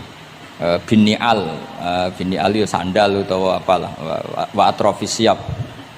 Tapi akhirnya sahabat karena sering orang itu salah, mereka melaknati itu. Terus kon niku penuh laknat, ngarepe Kanjeng Nabi kok sering mabuk, sering gini-gini. Jawabe Kanjeng Nabi napa? Ini teng Bukhari. Ini harus saya utarakan mereka orang-orang itu hadisnya sahih ta ora. Sedurunge takok tak omong iki ning Bukhari. Mbok kowe roh mbok ora wong tak omong iki ning Bukhari. Daripada ra roh takok sokeh enggak ngono ya. Ya Beb, di kota ngene takok sokeh ta ora. Nyorok saiki ape dalil lu mikir akhir iki. Wedi dites apa? Kula ya tau dites ngono. Gus iku hadis sokeh ta ora be wong kota. Mbah delok dhewe ya. Kowe iso maca ta ora takok anu. Lah mangkel wong, ajane kula ya ape dadi wong apian mau mangkelno ngono, tapi wong kono mangkel sik. Daripada dadi udun wis tak omongno ae. Ngempet nak kesuwen iki jare wong Jawa dadi napa? Udun. Tapi apa kata Rasulullah? La tal'anuhu fa innahu yuhibbu wa rasulah. Kowe aja geman nglaknati wong mabuk iki. Piye-piye seneng Allah mbek Rasul. Mulane ribet gitu. Kowe ana wong joget pas selawatan kene ya bingung. Mbok halal lho iku selawatan kok joget. Mbok haramno iku pira-pira jogete pas selawatan. Takoki hukume piye Gus? Sing jelas ora dihukum polisi kok. Lah ra iso jawab. Wah ini mboten fatwa lho niki guyon mawon. Pokoke iku ra ngono. Niki seksine wonten itratur Rasulullah sallallahu alaihi wasallam wonten putu-putune Nabi. Bingung pancen ngadepi ngono iku bingung. Ngono iku mulai zaman Nabi. Jadi sahabat itu sing rodok beling ning bab iku lho Abi. Iku jenenge Nuaiman, Abdullah niki amang apal. Nuaiman itu malah parah meneh. Nuaiman sahabat senengane guyon, Nabi mau dibuli. Kok sahabat Nabi senengane nek ora di dhuwit iku ora ana bakul keliling. Ah ngene. Nabi aturi lah pilih sing apik, mangan mbek Nabi terus pun. Bar iku terus Nabi kok nyongkone ya hadiah. Bar iku bayar Nabi. Bar Kanjeng Nabi. Nabi ya mengsem tok. Nabi apian. Mulane ya ati jajal mesti niru bae tenang ya kapan. Dadi ngoten. Lah Nuaiman saking nakale niki cerita. Cerita ini ada di Ihya, ada di Ithaf. Ana ad-Dharir, tiyang niku wuta. Wuta teng masjid, takok. Nggon uyah iku ndi? Dituntun mbek Nuaiman, seneng kene ra wis. Iku jan ning tengah masjid. Ngamuk-ngamuk, awas aku nak ketemu Nuaiman tak tutuk. Dekne krungu nak diancam ad-Dharir wong wuta. Hari ketiga digandeng meneh, Beb. Kowe kepengin roh ketemu Nuaiman. Yo endi wonge tak duduke. Dijejero Sayyidina Utsman. Pas iku Sayyidina Utsman isih salat. Iki lho Nuaiman. Kuat dhuwur. Kuwe kir masjid Amirul Mukminin. Dadi wong nak bodoni ku ora iso pisan, mesti berseri. Dadi lu bodoni pertama wis fatal, kedua luweh sahabat. Jadi sahabat itu macam-macam. Tapi kabeh iku fil jannah. Mergo menangi delok wajah Rasulullah sallallahu alaihi wasallam. Lah niku dawuhe Nabi, aja laknati wong ngono-ngono iku piye-piye seneng Allah mbek Rasul. Itu di Ihya diterangkan, kula masih ingat betul takbir di Ihya. Saya masih ingat betul kalimat itu. Memang saya hafalkan. Falam yukhrijhu bil ma'siyah anil mahabbah. Saya masih hafal betul. Saya mencek itu di Ihya. Mesti persis lafaz yang saya ucapkan kan. Falam yukhrijhu bil ma'siyah anil mahabbah. Nabi tidak mengeluarkan seseorang dari status mahabbah hanya karena maksiat. Lo kata gak misalnya preman-preman ketemu Kiai nyucup, ketemu Habib nyucup, kata enggak? Gak ada. Diarani preman, mbek Habib tua dem nyucup, nyucup tenan, dikongkon nurut tenan. Jajal ora salat itu konroan. Resi daleme Habib wali, oke wis suweneng. Asal kon aja kon salat. Jadi artinya apa? Ya unik. Tapi barokah mahabbah itu semoga suatu saat jadi orang baik. Wong kula sering ketemu preman nyucup wong tua-tuanan nyucup. Tahu salat tenate. Tapi kula suwen Gus jenengan piye bingung gak. Mula nate diceritani preman iki kisah nyata ning kapal pesiar, preman sugih ning kapal pesiar. Niku tukaran kalian tiang cerita kula bar jotosi tiang. Kena apa? Teng kapal pesiar karena hari Jumat itu ana Jumatan. Lah ada orang yang enggak Jumatan itu gak terima mergo dadi birisik. Wong hiburan kok ana apa? Jumatan. Nah pas gremeng iki dikira wong Islam sing fasik iki dijak gremeng seneng. Kapale wong akeh nyewa bareng kok dienggo Jumatan berisik. Ngene iki kudune ora usah Jumatan, wong hiburan kok ana Jumatan. Dicuwot sampai sing ra Jumatan. Bingung kan iki. Lho kok joto? Lah aku ora Jumatan lah ora trimo ana wong nyek Jumatan. Fasik Indonesia iku pusing mikir. Kata sing ngono. Wah akeh. Pokoknya Indonesia itu bingung, pengamat itu pusing. Yo bangga cerita kula bangga. Lah jajal lho, preman-preman sing ra salat, ana wong ganggu wong salat tuh trimo ta ora kira-kira? Gak terima. Wis unik Indonesia.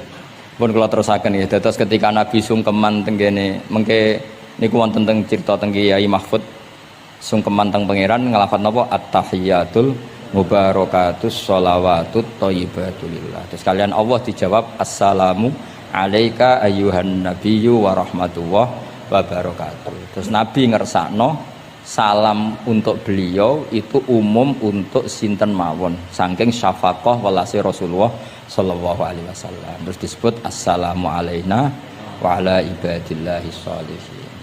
Terus teng kitab niku malaikat terus derek gabung Nabi piyambak nggih derek ngendikan sedanten asyhadu alla ilaha illallah wa asyhadu anna muhammadar rasulullah. Terus kula suwun salate jenengan lafat-lafat yang dipilih para ulama itu lafat-lafat spesial. Maka meskipun lafat-lafat itu berstatus sebagian sunat, tapi guru-guru kita tidak pernah meninggalkan itu meskipun berstatus sebagiannya sunnat. Jadi misalnya sampean gak oleh misalnya soal ahli fikih sing rukun ning gone tasawuf akhir mu syahadat tok terus bareng lungguh asyhadu alla ilaha illallah wa asyhadu anna muhammad sallallahu alaihi Muhammad assalamualaikum yo kenemenan bakhil yo napa takoki lha kok ngono tok liyane kan sunat sing wajib kan tasyahud. Tidak usah seperti itu karena di lafaz-lafaz itu ada lazzatul ibadah, ada lazzatul khitab. Jadi ada kenyamanan ibadah, ada kenyamanan apa? Khitab. Sehingga kita tetap napa? Niroaken napa sing dialami Rasulullah sallallahu alaihi wasallam teng sidratil apa? Muntaha. Tadi at-tahiyatul mubarakatus sholawatut thayyibatulillah. Terus Allah jawab napa? Assalamu alaika ayyuhan nabiyyu wa rahmatullahi wa barakatuh. Terus Nabi kepengen rahmati Allah niku amat teng sinten mawon. Nah, terus assalamu alaina wa ala ibadillahi sholihin. Mulane kata ulama sing termasuk kula niku melok partai niku. Wong Islam iku ndonga sak pase wae, sing penting saleh. Kok nak saleh kabeh wong sak donya ndongakno kuwe. Assalamu alaina. Saiki ora ndongane tenanan, saleh rapati tenanan. Sakjane sing penting saleh tenanan. Ndonga biasa wae, anggere kowe saleh otomatis wong sak donya ndongakno kuwe. Mergo assalamu alaina wa ala ibadillahis sholihin. Dadi saleh se engko malaikat hamalatul arsy para nabi para wali ndongakno kowe mlebu wong sholihin. Sholihin watake ora jenenge maksudnya saiki ora timbang soleh kangelan jenakno sholihin ae kok repot. Suwen soleh langsung kesuwen apa? Jenakno napa? Atus kula di kanca Temanggung muangkel mergo dekne ra Gus. Ning pondok ora untuk dinyek, nang pondok Gus kan kastanya tinggi. Dekne ra tau diceluk Gus. Anake jenakno Agus tok. Ben diceluk Gus. Jadi orang usah tambahan, nak tak tambahi Gus kok diceluk tambahane iku dadi Agus. Ya akhirnya kabeh wong nyeluk Gus. Iku solusi terbaik cara. Niki kula tabarruk mbek kula waca nggih. Niki kitab Khasyatul Turmusi tentang Fadilatut Ta'lim. Niki kula waos mawon mergi kitab niki duwete ulama-ulama Jawa kalian para Alawiyin teng Mekah riyen terus adat ulama saling menghormat mbek habaib itu mulai dulu. Jadi mulai dulu itu ya ada benturan antara habaib dengan apa? Ulama. Karena sanad saya misalnya itu mesti selang-seling semua sak dunya. Habib Abdul Al-Haddad kayak gitu ya punya guru ajam ya punya guru habaib. Rata-rata Alawiyin di Yaman gurunya Bafadl. Habib Abdul Qadir Segaf Kutub Jeddah punya guru Barojak. Ya biasa selang-seling kayak Mbah Mun punya guru Habib namanya Sayyid Alawi. Sayyid Alawi sebagian gurunya juga orang ajam. Ya itu biasa mulai dulu ya seperti itu nggak ada masalah. Mulai dulu itu ya sudah seperti itu nggak ada masalah saling apa menghormati. Kula waca ya. Niki halaman mun dirungokno mawon 702. Ruya an Ibnu Abbas radhiyallahu anhuma qala sami'tu Rasulullah sallallahu alaihi wasallam yaqul khairun nasi wa khairu may yamshi ala wajhil ardi al muallimun. Di sebaik-baik manusia dan sebaik orang yang berjalan di atas bumi adalah al muallimun, orang-orang pengajar. fa innahum kullama khaluqad dinu jaddaduhu. Temen iki maknane khaluqa niku wis napa ringsek napa cara kudus napa wis rada amah niku memet jaddadu ketika agama sudah mulai agak masalah jaddaduhu diperbarui a'tuhum wala tastajiruhum. Kalau kamu sama orang alim enggak apa-apa ngasih hadiah tapi jangan kamu sewa. Nah mbok sewa mbok atur dosa tuh ngatur wong alim ku dosa cuma ngembarno ya dosa. Jadi pokoknya a'tuhum wala tastajiruhum. Fa innal muallima idza qala li sabiqul bismillahirrahmanirrahim faqalaha katabawahu bara'atan li sabi wa bara'atan lil muallim wa bara'atan li abawaihi minan nar. Karena seorang guru ketika mengajarkan kepada anak kecil cong lafadzkan bismillahirrahmanirrahim, kemudian anak kecil itu melafadzkan bismillah, maka pengajaran seperti ini membebaskan pengajarnya, anak kecil itu dan orang tuanya semuanya dibebaskan Allah dari api neraka.